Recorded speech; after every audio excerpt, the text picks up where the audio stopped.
Sociology live study channel में एक बार फिर आपका स्वागत है।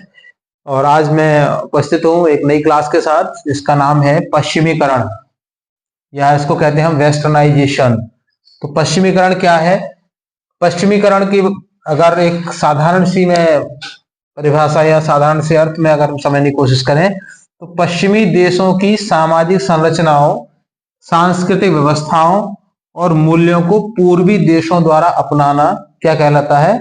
पश्चिमीकरण, या इसको वेस्टर्नाइजेशन कहते हैं।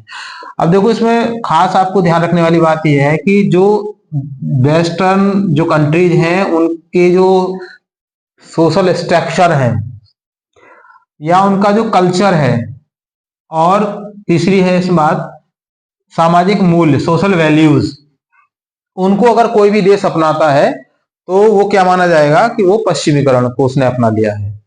अब यहां पर हम बात करते हैं कि ये पश्चिमीकरण कैसे और कहां से आया।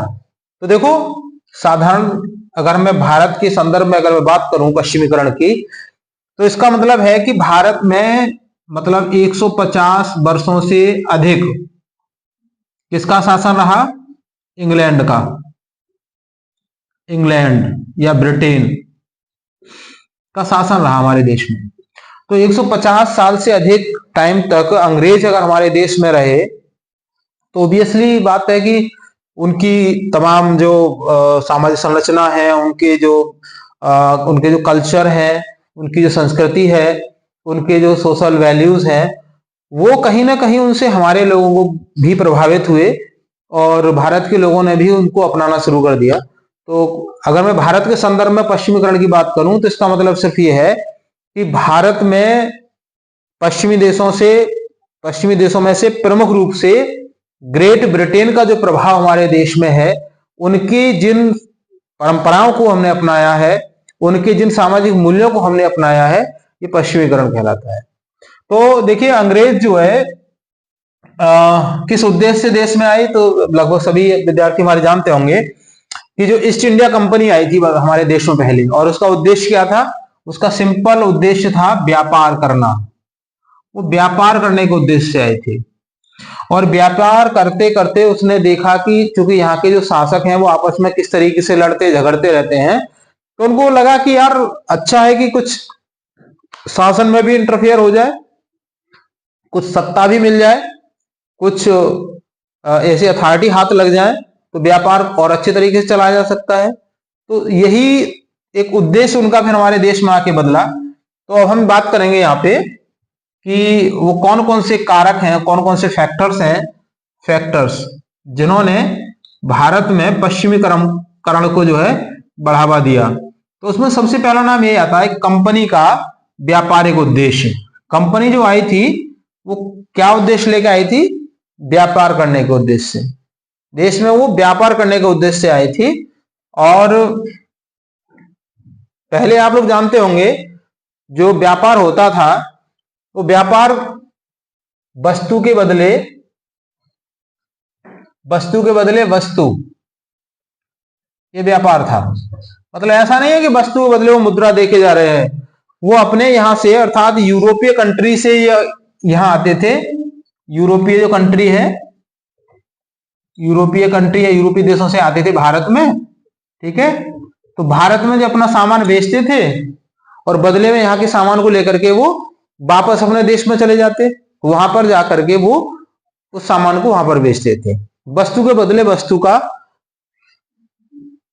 उनका व्यापार था।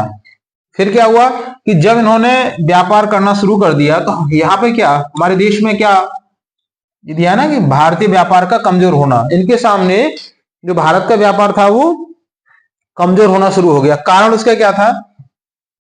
भारत में कोई बड़ा उद्योग तो था नहीं, जो कुछ भी था ना कुटीर उद्योग थे, छोटे छोटे उद्योग जो कि मानवीय श्रम, हाथों से वस्तु बनाई जाती थी। ये लोग मशीनों से बने हुए सामान लेके आ रहे थे। तो मशीनों से बने हुए सामान के सामने हाथों से बने हुए सामान हल्के पड़ गए। मतलब ये भारत का जो व्यापार था वो कमजोर पड़ गया।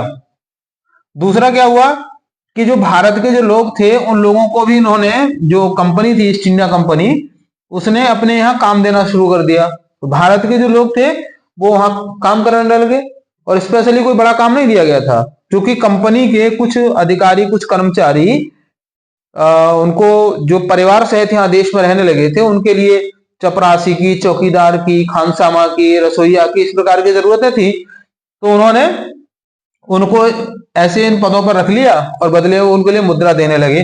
तो इस तरीके से क्या हुआ कि हम जो भारत के जो लोग थे वो डायरेक्ट इनके इंटरेक्शन में आए, इनके संपर्क में आए। तीसरी बात आती है इस भाषा का प्रसारण। मतलब अंग्रेजों ने देखा कि भाई अब चूंकि भारत का जो व्यापार है वो तो एकदम कमजोर है, यहाँ तो वस्तुओं का उत्पादन उतना हो ही नहीं रहा है, तो इसको व्यापार को उन्होंने एक बड़े लार्ज स्केल पर व्यापार करना शुरू कर दिया। अब इनके सामने समस्या थी भाषा की, प्रॉब्लम ऑफ लैंग्वेज। मतलब जो इंडियंस थे वो अंग्रेजी नहीं समझते थे, और अंग्रेज जो थे वो हिंदी नहीं समझते थे। तो ऐसे में इन्होंने क्या काम किया कि वहां से जो भाषा के विशेषज्ञ थे ब्रिटेन से, भाषा के विशेषज्ञों को बुलाया इन्होंने ब्रिटेन से, और उनको बुला करके क्या किया कि उन्होंने एज ए मीडिएटर रख लिया। वो यहाँ हिंदुस्तानियों की बातें अंग्रेजों को बताते थे, और अंग्रेजों की बातों को हिंदी में ट्रांसलेट करके वो यहाँ के लोगों के लिए बताते थे। इसके अलावा अंग्रेजों ने क्या किया कि भारतीय भाषा को सीखना शुरू कर दिया। इसमें हिंदी है, उर्दू है, संस्कृत है, या और जो क्षेत्रीय भाषाएं थी जैसे बंगला है, उड़िया है, इस प्रकार की जो क्षेत्रीय भाषाएं थी उन भाषाओं को उन्होंने सीखा, और उन भाषाओं को सीख करके उन्होंने यहाँ के लोगों से सीधे सीधे बातचीत करना शुरू कर दिया, उनकी बातों को जानना शुरू कर दिया। चौथा इसमें आता है बुद्धिजीवी वर्ग का सहयोग, अर्थात जो इंडिया का इंटेलेक्चुअल जो लोग थे, जो बुद्धिजीवी वर्ग थे, वो भी इन अंग्रेजों के साथ में हो गए। इन्होंने भी अंग्रेजों का साथ देना शुरू कर दिया, और अंग्रेजों ने चूंकि एक कंपनी थी ईस्ट इंडिया कंपनी, उन्होंने इनके लिए एक रोजगार भी दे दिया, अर्थात उनको एक सलाहकार के रूप में रख लिया। जो अच्छे जिनको नॉलेज है उन लोगों को अपने में इन्होंने शामिल कर लिया। तो ये लोग भी डायरेक्टली अंग्रेजों के संपर्क में आए। जो इंटेलेक्चुअल जो एक ग्रुप था इंडिया का, वो इनके संपर्क में आया, और इन्होंने नजदीक से अंग्रेजों को देखा, अंग्रेजों की संस्कृति को देखा, उनकी सभ्यता को देखा, उनके जो सोशल वैल्यूज है उनको देखा। इसके बाद में क्या हुआ कि ये सब इतना इंटरेक्शन होने के बाद में जो इनके सोशल वैल्यूज थे, जो पश्चिमी मूल्य थे, जो इनकी विचारधाराएं थी, उन विचारधाराओं से कई सारे लोग हमारे देश में प्रभावित हुए, और यहाँ पर बढ़ावा मिला मानवतावाद को, तर्कवाद को, व्यक्तिवाद को, समतावाद, भौतिकवाद, उदारवाद। ये जो पश्चिमी देशों के जो सभ्यता है, जो संस्कृति है, उसकी ये विचारधारा है, उसको सोशल क्या कहें, सोशल वैल्यूज हैं, जिसमें ये प्रमुख रूप से आते हैं। इन सभी का भारतीय जो समाज है उसमें इनका मोस्टली अभाव था। इसके बाद क्या हुआ, महामारी और अकाल। उस समय क्या हुआ कि देश में भयंकर बीमारियां फैल गई, अकाल पड़ गया, खाने के लिए कुछ नहीं रहा। तो अंग्रेजों ने जो कहते हैं मिशनरियों के माध्यम से, है ना, चैरिटी मिशनरीज, इस तरीके के उन्होंने हॉस्पिटल्स खोले, और हॉस्पिटल्स में क्या हुआ, लोगों की बहुत सारी सेवा की। अकाल में जो लोग भूख मर रहे थे उनके लिए खाने पीने की व्यवस्था की।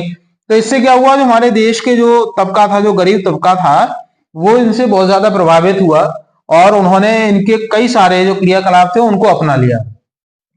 तो कुल मिलाकर के कंक्लूजन के रूप में हम यही कह सकते हैं कि पश्चिमीकरण क्या है। पश्चिमीकरण एक विचारधारा है, एक आइडियोलॉजी है, एक कंसेप्ट है, एक अवधारणा है, और वो भारतीय समाज के संदर्भ में अगर हम देखें तो चूंकि 150 वर्षों से ज्यादा अंग्रेज हमारे देश में रहे थे, तो वो यहाँ रहते हुए अपनी जिस संस्कृति को, जिस संरचना को, जिस सामाजिक मूल्यों को उन्होंने यहाँ पर छोड़ा, और यहाँ के लोगों ने उनकी संस्कृति को आत्मसात कर लिया, उनके सामाजिक मूल्यों को आत्मसात कर लिया, सोशल वैल्यूज को आत्मसात कर लिया।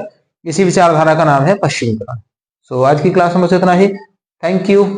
जय हिंद।